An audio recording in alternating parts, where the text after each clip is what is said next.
ನನ್ನ ಫ್ರೆಂಡ್ ಇದ್ದಾಳಲ್ಲ ಅದೇ ಶಶಿಕಲಾ, ಅವಳ ಮೇಲೆ ನನ್ನ ಗಂಡಂಗೆ ಲವ್ ಆಗ್ಬಿಟ್ಟಿದೆ ಕಣೆ.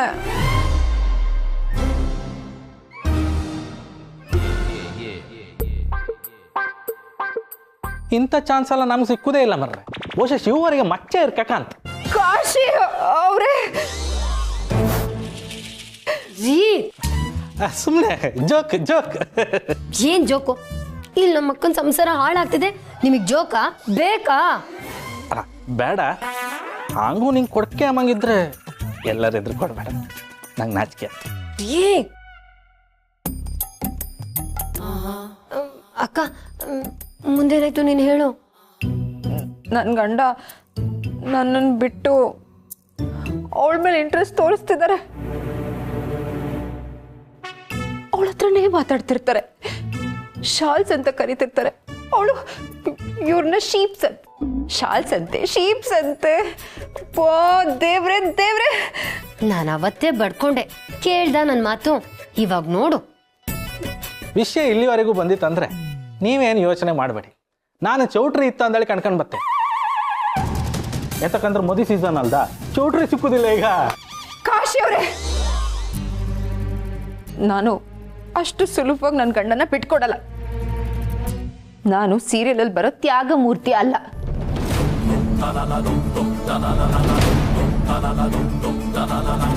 ನಾನು ಸೈಲೆಂಟ್ ಆಗಿದ್ರೆ ಸಹಜ, ವೈಲೆಂಟ್ ಆದ್ನೋ ಅದು ನಿಮ್ದೇ ಹೆಸರು ಅಲ್ದ ಮರ್ರೆ. ನಾ ಬೇರೆ ಅಂತದ್ದು ಹೇಳ್ತೀರಿ ಅಂದೇಳಿ ಎಕ್ಸ್ಪೆಕ್ಟ್ ಮಾಡ್ತಿದ್ದಿದ್ದೆ.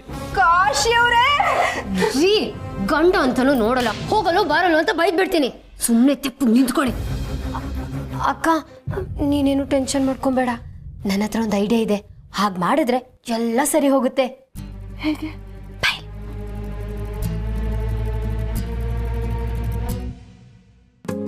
ಓಕೆನಾ? ಓಕೆ.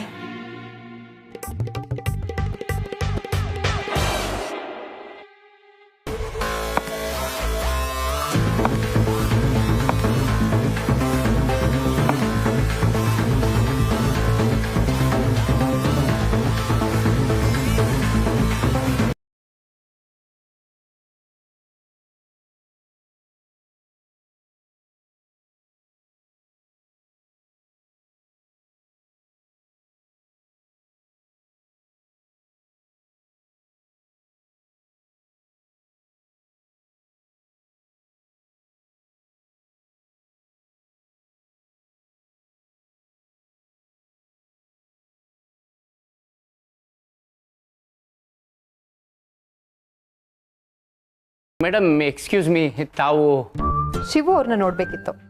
ಅದೇ ಅಂದ್ಕೊಂಡೆ, ನಿಮ್ಮಂಥ ಹೂವು ಈ ತರಕಾರಿ ಮಾರ್ಕೆಟ್ಗೆಲ್ಲ ಬರಲ್ಲ ಅಂತ. ಅಡ್ರೆಸ್ ಕನ್ಫ್ಯೂಸ್ ಆಗಿ ಬಂದ್ಬಿಟ್ಟಿದ್ದೀರ ಅನ್ಸುತ್ತೆ. ಶಿವನ್ ಗುಡಿ ಪಕ್ಕದ ರೋಡಲ್ಲಿದೆ, ಅಲ್ಲಿ ತುಂಬ ರಶ್ ಇರುತ್ತೆ, ತಲೆ ಕೆಡಿಸ್ಕೋಬೇಡಿ. ಅಲ್ಲೋಗಿ ಹೇಳಿ ರಾಮಯ್ಯ ಕಳಿಸ್ದ ಅಂತ. ಕೇಳ್ತಾರೆ ಏನಂತ? ರಾಮಯ್ಯ ಯಾರು ಅಂತ. ಅಂದ್ರೆ ಹಸು ಸಗಣಿ ಅಂತ. ನಾನ್ ಬಂದಿದ್ದು ಶಿವಪ್ರಸಾದ್ ಅವ್ರನ್ನ ನೋಡಕ್ಕೆ. ಏನ್ ಮೇಡಮ್, ನಿಮ್ಮಂಥವ್ರು ಶಿವು ಸರ್ನ ನೋಡ್ಬೇಕಾ? ಏನ್ ಕೆಲಸ? Stop it, you talk much. ನಾನು ಶಿವು ಅವ್ರನ್ನ ನೋಡ್ಬೇಕು. ಅದು ಶಿವು ಸರು ಈಗ ಬಂದ್ರಲ್ಲ, ಶಿವು ಸರ್ ಇವರೇನೋ ನಿಮ್ಮನ್ನೇ ನೋಡ್ಬೇಕಂತೆ.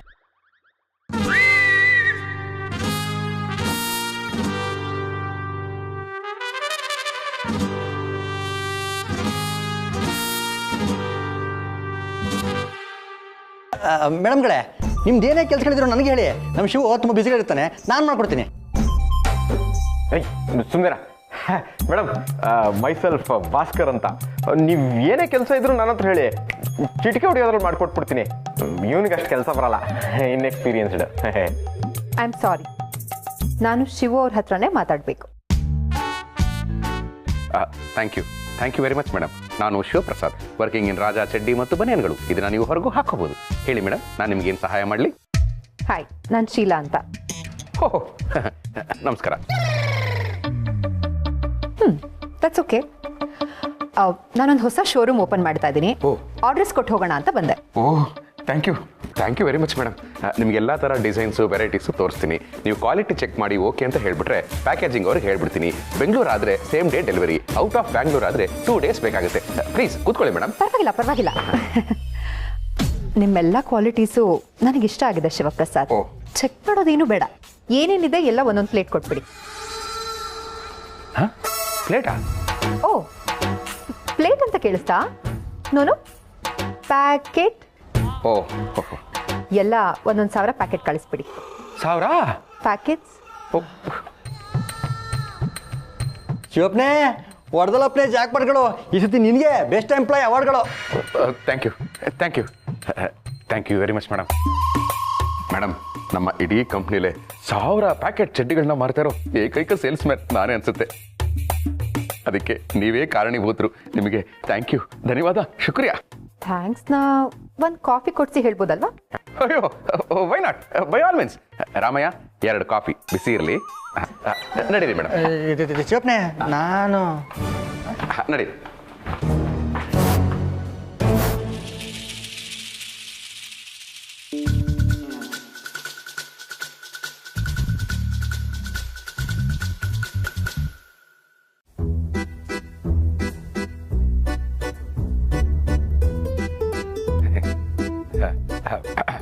ಮೇಡಮ್ ಅವರೇ, ಕಾಫಿ ಕುಡೀರಿ.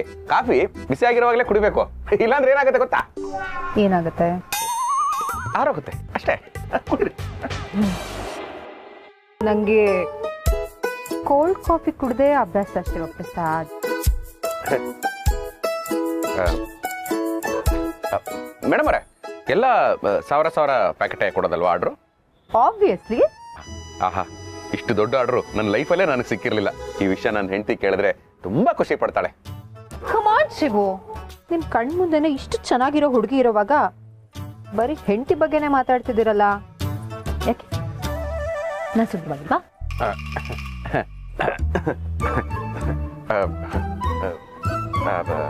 ವಿಷಯ ಇರ್ಲಿ ಅಂತ ಹೇಳ್ದೆ ಅಷ್ಟೇ. ಹಾ ಮೇಡಮ್, ನಿಮ್ಮ ಅಡ್ರೆಸ್ ನೀವು ಹೇಳಲೇ ಇಲ್ಲ. ಕಂಪ್ನಿದ ನಂದ? ನಿಮ್ದೇನ್ ಬೇಡ, ಕಂಪ್ನಿದ್ ಹೇಳಿದ್ರೆ ಸಾಕು. ಶಿವಪ್ರಸಾದ್, ನಾನು ಆಗ್ಲಿಂದ ನೋಡ್ತಾನೆ ಇದ್ದೀನಿ, ಬರೀ ಕಂಪ್ನಿ ಅಡ್ರೆಸ್ಸು ಇದನ್ನೇ ಮಾತಾಡ್ತಾ ಇದ್ದೀರಲ್ಲ, ಯಾಕೆ? ಮೇಡಮ್, ಆಕ್ಚುಲಿ ನೀವು ಯಾಕೆ ಈ ತರ ಬಿಹೇವ್ ಮಾಡ್ತಾ ಇದ್ದೀರಾ ಅಂತ ನನಗೆ ಅರ್ಥನೇ ಆಗ್ತಾ ಇಲ್ಲ. ನಮ್ಮಂತವ್ರಿಗೆ ಮನೆ ಬಿಟ್ರೆ ಕೆಲಸ, ಕೆಲಸ ಬಿಟ್ರೆ ಮನೆ, ಇಷ್ಟೇ ನಮ್ಮ ಜಗತ್ತು. ಶಿವಪ್ರಸಾದ್, ಪ್ರಪಂಚ ವಿಶಾಲವಾಗಿದೆ, ನೀವು ಎಂಜಾಯ್ ಮಾಡಬೇಕು. Life is short, make it sweet. Actually ನನಗೆ ನಿಮ್ಮನ್ನ ಫಸ್ಟ್ ಟೈಮ್ ನೋಡಿದಾಗಲೇ ನಿಮ್ಮೇಲೆ ಕ್ರಶ್ ಆಯ್ತು ಮಾರ್ರೆ. ಕ್ರಶು ಆಯ್ತು. ಮೇಡಮ್ ಅವರೇ, ಇದ್ಯಾಕೋ ಸರಿ ಹೋಗ್ತಾ ಇಲ್ಲ. ನೀವು ಕಾಫಿ ಕುಡೀರಿ, ಈಗ ಆಲ್ರೆಡಿ ಅದು ಕೋಲ್ಡ್ ಕಾಫಿ ಆಗ್ಬಿಟ್ಟಿರುತ್ತೆ. ಶಿವಪ್ರಸಾದ್, ನಾನು ಅಷ್ಟು ಈಸಿಯಾಗಿ ಯಾರಿಗೂ ಸಿಕ್ಕೋ ಹೆಣ್ಣೆ ಅಲ್ಲ. ಅಂಥದ್ರಲ್ಲಿ ನಾನೇ ನಿಮ್ಮ ಹತ್ರ ಇಷ್ಟು ಕ್ಲೋಸ್ ಆಗಿ ಮೂವ್ ಮಾಡ್ತಾ ಇದ್ರು ನೀವು ನನ್ನ ಅವಾಯ್ಡ್ ಮಾಡ್ತಾ ಇದ್ದೀರಲ್ಲ. ಹೆಂಡತಿ, ಮಕ್ಕಳು, ಸಂಸಾರ ಇವೆಲ್ಲ ಇರೋದೇ, ಅದರಿಂದ ಆಚೆ ಬನ್ನಿ. ಪ್ರಪಂಚ ತುಂಬಾ ಬ್ಯೂಟಿಫುಲ್ ಆಗಿದೆ. ನೀವದನ್ನ ಏನ್ರಿ ಮಾಡ್ತಾ ಇದ್ದೀರಾ ನೀವು? ಹೋಗ್ರಿ ಆ ಕಡೆ. ನಾನು ಬಂದಾಗಿಂದ ನೋಡ್ತಾನೆ ಇದ್ದೀನಿ, ನಿಮ್ ನಡವಳಿಕೆನೇ ಸರಿ ಇಲ್ಲ. ಗಂಡಸು ಅಂದ್ರೆ ಏನ್ ಬಿಟ್ಟು ಬಿದ್ದಿದ್ದಾನಾ? ನಮಗೊಂದ್ ನ್ಯಾಯ, ನಿಮ್ಗೊಂದ್ ನ್ಯಾಯನಾ? ಒಬ್ಬ ಗಂಡಸಿ ಕೆಲಸ ಮಾಡಿದ್ರೆ ನೀವು ಸುಮ್ಮನೆ ಇರ್ತಾ ಇದ್ರಾ? ಅಲ್ಲ, ಮೈ ಮೇಲೆ ಬೆಳಗ್ಗೆ ಬರ್ತಿರಲ್ಲ, ನಾಚಿಕೆ ಆಗಲ್ವಾ? ಅಣ್ತಂದಿರಿಲ್ವಾ ನಿಮ್ಗೆ? ನೋಡಿ, ನನಗೆ ಮದುವೆ ಆಗಿದೆ, 2 ಮಕ್ಕಳಿದ್ದಾರೆ. Calm down Shivaprasad, calm down. ಮನೆಯಲ್ಲಿ ಮಕ್ಕಳನ್ನ ನೋಡ್ಕೊಂಡು ಮುಸ್ರೆ ತಿಕ್ಕೊಳ್ಳೋ ಬಗ್ಗೆ ಇಷ್ಟೊಂದು ಯಾಕೆ ಯೋಚನೆ ಮಾಡ್ತಿದ್ದೀರಾ? ಸುಮ್ಮನೆ ರೀ. ಸರಿ, ನನ್ನ ಹೆಂಡತಿ ಬಗ್ಗೆ ಮಾತಾಡಿದ್ರೆ ನನಗೆ ಕೆಟ್ಟ ಕೋಪ ಬರುತ್ತೆ ಅಷ್ಟೇ. ಏನ್ ಅನ್ಕೊಂಡಿದ್ದೀರಾ ನೀವು ಅವಳನ್ನ? ಅವಳು ನನ್ನ ದೇವತೆ, ನನ್ನ ಜೀವ. ನನ್ನ ಮಕ್ಕಳೇ ನನಗೆ ಪ್ರಪಂಚ, ನನ್ನ ಮನೆನೇ ನನಗೆ ಸರ್ವಸ್ವ. ಏನ್ ಹೇಳಿದ್ರೆ ನೀವು? ಎಂಜಾಯ್ ಮಾಡ್ಬೇಕಾ? ಎಂಜಾಯ್. ನೋಡಿ, ಯಾವುದೇ ಕಾರಣಕ್ಕೂ ನನ್ನ ಹೆಂಡತಿಗೆ ನಾನು ಮೋಸ ಮಾಡೋದಿಲ್ಲ. ಅಂತ ಕೆಟ್ಟ ಕೆಲಸ ಮಾಡೋ ಆಲೋಚನೆ ಕೂಡ ನನಗೆ ಬರೋದಿಲ್ಲ. ಅವಾಗ್ಲಿಂದ ಕೊಚ್ಕೋತಾ ಇದ್ರಲ್ಲ, ನನ್ನಂತ ಹೆಣ್ಣು ಅಂತ. ನನ್ನ ಹೆಂಡತಿ ಕಾಲ್ ದುಳ್ಗು ಸಮ ಇಲ್ಲ ನೀವು. 1000 ಚಡ್ಡಿ ಸೇಲ್ ಆಗದಿದ್ರು ಪರವಾಗಿಲ್ಲ, ನನಗೆ ಇನ್ಸೆಂಟಿವ್ ಬರ್ದೇ ಇದ್ರು ಚಿಂತೆ ಇಲ್ಲ. ಆದ್ರೆ ನಿಮ್ ಸಹವಾಸ ಮಾತ್ರ ಬೇಡ. Good bye. ನೋ, ಬ್ಯಾಡ್ ಬಾಯ್.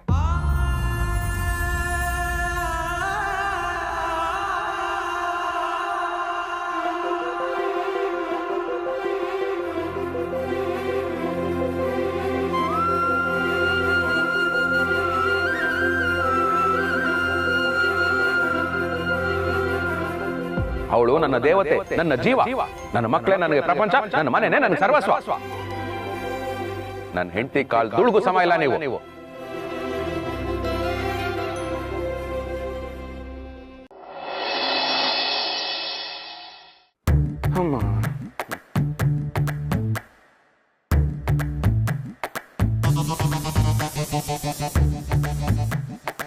ನೀವು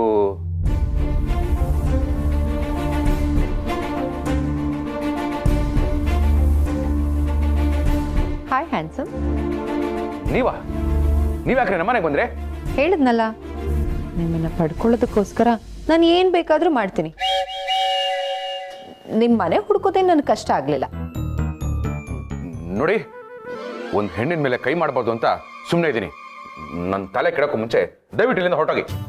ಆದರೆ ನೀವು ನನ್ನ ತಲೆ ಕೆಡಿಸಿದಿರಲ್ಲ, ಅದಕ್ಕೆ ನಾನು ಏನು ಮಾಡಲಿ ಡಾರ್ಲಿಂಗ್?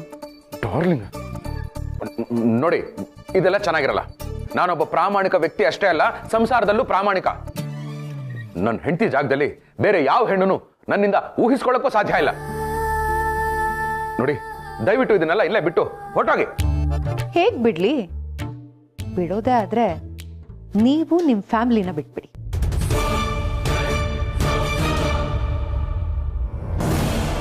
ನಿಮ್ಗೆ ಎಷ್ಟು ಹಣ ಬೇಕೋ, ಆಸ್ತಿ ಬೇಕೋ ಕೇಳಿ, ನಾನು ಕೊಡ್ತೇನೆ.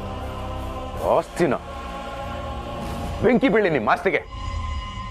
ಜಗತ್ತಲ್ಲೇ ಬೆಲೆ ಕಟ್ಟಕ್ಕಾಗದಿರೋ ವಜ್ರ ಅಂದ್ರೆ ಅದು ನನ್ನ ಹೆಂಡತಿ.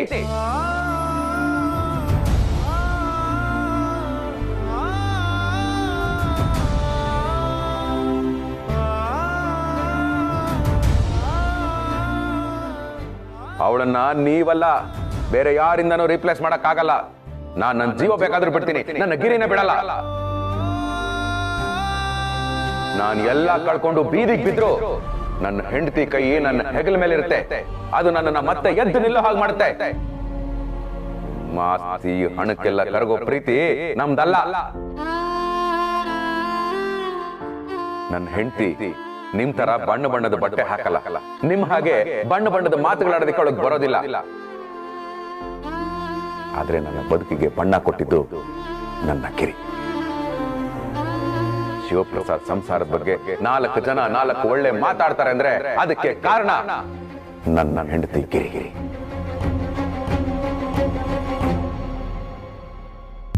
ನಾನೇನು ದೊಡ್ಡ ಶ್ರೀಮಂತ ಅಲ್ಲ, ಅಂತ ಸಾಧನೆನೂ ನಾನೇನು ಮಾಡಿಲ್ಲ. ಆದ್ರೆ ನನ್ನ ಗಿರಿನ ಪ್ರೀತಿಯಿಂದ ಗಿರಿ ಅಂತ ಕರಿತೀನಲ್ಲ, ಅದೇ ಅವಳಿಗೆ ದೊಡ್ಡದು. ಅವಳ ಜೊತೆ ಕೂತ್ಕೊಂಡು 4 ಒಳ್ಳೆ ಮಾತಾಡ್ತೀನಲ್ಲ, ಅದು ಅವಳ ಆಸ್ತಿ. ಅಂತ ಚಿನ್ನನ ಬಿಟ್ಟು ನಿಮ್ ಹಿಂದೆ ಬರ್ತೀನಿ ಅಂತ ಹೇಗ್ರೆ ಅನ್ಕೊಂಡ್ರಿ ನೀವು?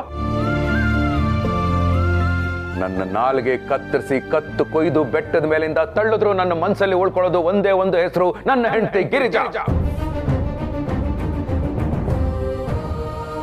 ನನ್ನ ಗಿರಿಗಿರಿ.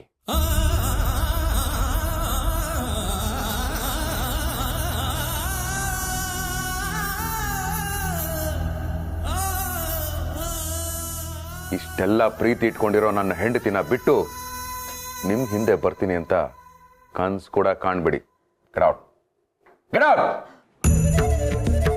ನೀವು ಬಾಯಲ್ಲಿ ಹೇಳಿದ್ರೆ ಕೇಳಲ್ಲ ಅನ್ಸುತ್ತೆ. ನಡೀರೆ ನಡೀರೆ. ಮನ ಮರದಿಲ್ವೇನ್ರಿ ನಿಮ್ಗೆ? ಮೈ ಮೇಲೆ ಬೀಳ್ತೀರಲ್ಲ.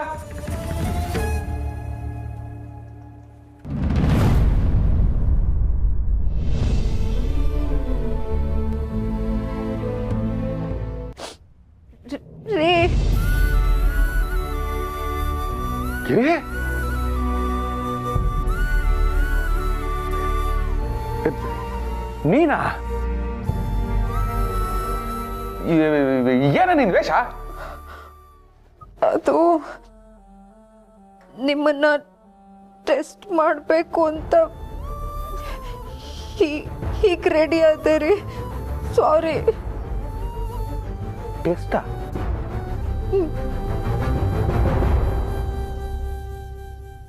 ನಾನು ಚಿನ್ನನ ಅಂತ ಅನುಮಾನ ಪಟ್ರೆ ಅದು ಚಿನ್ನನೇ ಅಂತ ಗೊತ್ತಾದ್ಮೇಲೆ ಚಿನ್ನಕ್ಕೇನು ವ್ಯತ್ಯಾಸ ಇರಲ್ಲ ರೀ. ಆದ್ರೆ ಅನುಮಾನ ಪಟ್ಟವ್ರಿಗೆ ಕಪ್ಪಳು ಕೊಡ್ದಂಗಿರುತ್ತೆ. ಸಾರಿ ರೀ, ನಿಮ್ಮ ಮೇಲೆ ನಾನು ಅನುಮಾನ ಪಟ್ಬಿಟ್ಟೆ. ನೀವು ವಜ್ರ ರೀ, ನೀವು ನನಗೆ ವಜ್ರನೇ. ನೀವು ಒಂದು ಮಾತು ಹೇಳಿದ್ರಲ್ಲ, ಅಷ್ಟು ಸಾಕು ರೀ. ಅದನ್ನೇ ಕೇಳ್ಕೊಂಡು ನನ್ನ ಜೀವನ ಕಳೆದ್ಬಿಡ್ತೀನಿ.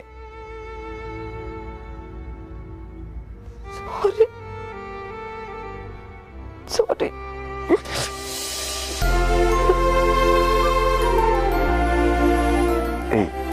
ಗಿರಿ, ಏನಿದು ಮಗು ಥರ ಹತ್ಕೊಂಡು?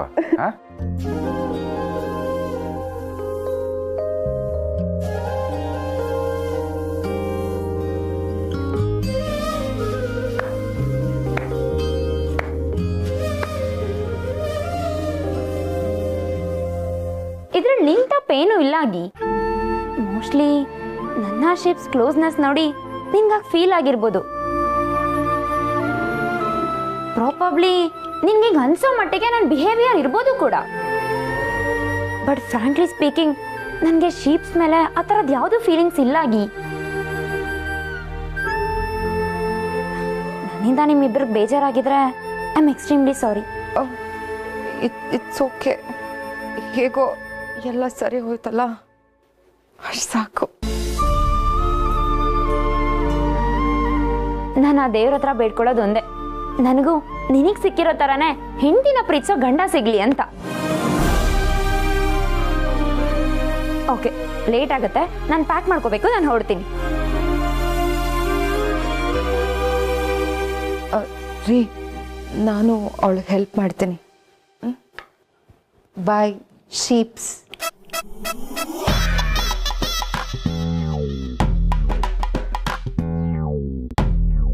ಈ ಖುಷಿನ ಶಿವಪ್ರಸಾದ್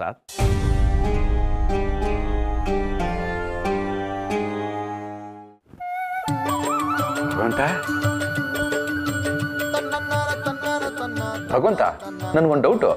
ನೀನ್ ಈ ನೀತಿ ಪಾಠ ಹೇಳ್ಬೇಕಾದ್ರೆ ನೇರವಾಗಿ ಹೇಳ್ಬೋದಲ್ಲ, ಯಾಕೆ ಈ ತರ ಇಂಡೈರೆಕ್ಟ್ ಆಗಿ ಹೇಳ್ತೀಯಾ? ನಾನು ಹೇಳೋ ಪ್ರಯತ್ನ ಪಟ್ಟೆ, ಆದ್ರೆ ನಿನಗೆ ಅರ್ಥ ಆಗ್ಬೇಕಲ್ಲ.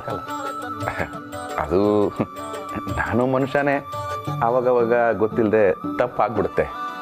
ಬರೀ ತಪ್ಪಲ್ಲ ಶಿವಪ್ರಸಾದ್, ಮಹಾಪರಾಧ, ಮಹಾಪಾಪ. ಅಯ್ಯೋ ಭಗವಂತ, ಹಾಗೆಲ್ಲ ಏನೂ ಇಲ್ಲ, ನಾನು ಜಸ್ಟ್ ಇಂಪ್ರೆಸ್ ಆಗಿದ್ದೆ ಅಷ್ಟೇ. ಒಂದು ಹೆಣ್ಣು ತನ್ನ ಇಡೀ ಜೀವನನ ನಿಮಗೋಸ್ಕರ ದಾರಿ ಎಳಿತಾಳೆ. ತನ್ನ ಕಷ್ಟ ಸುಖನೆಲ್ಲ ಮನ್ಸಲ್ಲಿ ಮುಚ್ಚಿಟ್ಕೊಂಡು ನಿಮ್ ಸುಖಕ್ಕೋಸ್ಕರ ಹಗಲು ರಾತ್ರಿ ಶ್ರಮ ಪಡ್ತಾಳೆ. ನಿಮ್ ಮಕ್ಕಳನ್ನ ಪೋಷಿಸ್ತಾಳೆ, ನಿಮ್ ಮನೆನ ನಡೆಸ್ತಾಳೆ, ನಿಮ್ಮವ್ರನ್ನ ಆತ್ಮೀಯವಾಗಿ ಕಾಣ್ತಾಳೆ. ಅಂತ ಹೆಂಡತಿಗೆ ನೀವುಗಳು ಕೊಡುವಂತ ಉತ್ತರ ಏನು? ಬೇರೆಯವರಿಂದ ಪ್ರಭಾವಿತರಾದ್ವಿ ಅಂತ ಅನ್ನೋದ? ನಿಮ್ ಮನ ಮುಟ್ಟೋದೇ ಆದ್ರೆ ನಿಮ್ ಹೆಂಡತಿಯ ತ್ಯಾಗ ನಿಮ್ ಮನ ಮುಟ್ಟಬೇಕು. ಅವಳು ಪಡುವಂತ ಕಷ್ಟ ನಿಮ್ ಮನ ಮುಟ್ಟಬೇಕು. ತನ್ನ ಕಷ್ಟ ಸುಖಗಳನ್ನೆಲ್ಲ ಬದಿಗಿಟ್ಟು ನಿಮ್ ಸುಖಕ್ಕೋಸ್ಕರ ಅವಳು ಪಡುವಂತ ಶ್ರಮ ನಿಮ್ ಮನ ಮುಟ್ಟಬೇಕು. ನಿಮ್ ಮನೆ ಕಾಲಿಟ್ಟಿರೋ ಕ್ಷಣದಿಂದ ಹಿಡಿದು ತನ್ನ ಕೊನೆ ಉಸಿರಿರೋವರೆಗೂ ತನ್ನ ಗಂಡನ ಸೇವೆ ಮಾಡುವಂತ ಪ್ರತಿಯೊಬ್ಬ ಹೆಣ್ಣಿನ ಹೆಂಡತನಕ್ಕೆ ನೀವು ಸೋಲ್ಬೇಕು, ಅವರಿಂದ ಪ್ರಭಾವಿತರಾಗಬೇಕು. ಅದು ನಿಮ್ಮ ಮನ ಮುಟ್ಟಬೇಕು. ನನ್ನ ಹೆಂಡತಿ ನೋಡೋದಕ್ಕೆ ಸುಂದರವಾಗಿಲ್ಲ, ಅವಳಿಗೆ ಚೆನ್ನಾಗಿ ಮಾತಾಡಕ್ ಬರಲ್ಲ, ಬೇರೆ ಹೆಣ್ಣಿನ ತರ ಇವಳಿಗೆ ವಿಶೇಷವಾದ ಗುಣಲಕ್ಷಣಗಳಿಲ್ಲ ಅನ್ನೋ ಕಾರಣಗಳನ್ನ ಕೊಟ್ಕೊಂಡು ನೀವು ಬೇರೆಯವರಿಗೆ ಮನಸ್ಸೊತ್ತರೆ ಅದು ಮಹಾಪಾಪ, ಅಧರ್ಮ, ಅನ್ಯಾಯ. ಇಲ್ಲ ಭಗವಂತ, ನೀನು ತಪ್ಪು ತಿಳ್ಕೊಂಡಿದ್ಯಾ. ನನ್ನ ಗಿರಿ ಮನಸ್ಸಿಂದನೂ ಸುಂದರವಾಗಿದ್ದಾಳೆ. ನನ್ನ ಜೀವನದ ಮೊದಲ ಮತ್ತು ಕೊನೆಯ ಹೆಣ್ಣು ಅವಳೇನೆ. ನಿನ್ನಿಂದ ಈ ಮಾತನ್ನ ನಾನು ಬಯಸ್ತಿದ್ದೆ ಶಿವಪ್ರಸಾದ್. ಕೇವಲ ನೀನ್ ಮಾತ್ರ ಅಲ್ಲ, ಪ್ರತಿ ಗಂಡನಿಗೂ ತನ್ನ ಹೆಂಡತಿ, ಪ್ರತಿಯೊಬ್ಬ ಹೆಂಡತಿಯು ತನ್ನ ಗಂಡನಿಗೆ ಪ್ರಾಮಾಣಿಕವಾಗಿ ನ್ಯಾಯವಾಗಿ ನಡ್ಕೋಬೇಕು. ಅದನ್ನ ತಪ್ಪಿಸಿದ್ರೆ ನನ್ನ ದೃಷ್ಟಿನಲ್ಲಿ ಅದು ಮಹಾಪಾಪ. ತೋರಿಸೋಕೆ ಅಂತ ಭೂಮಿಗೆ ಬಂದ ಭಗವಂತ, ಭೂಮಿಗೆ ಬಂದ ಭಗವಂತ, ಭೂಮಿಗೆ ಬಂದ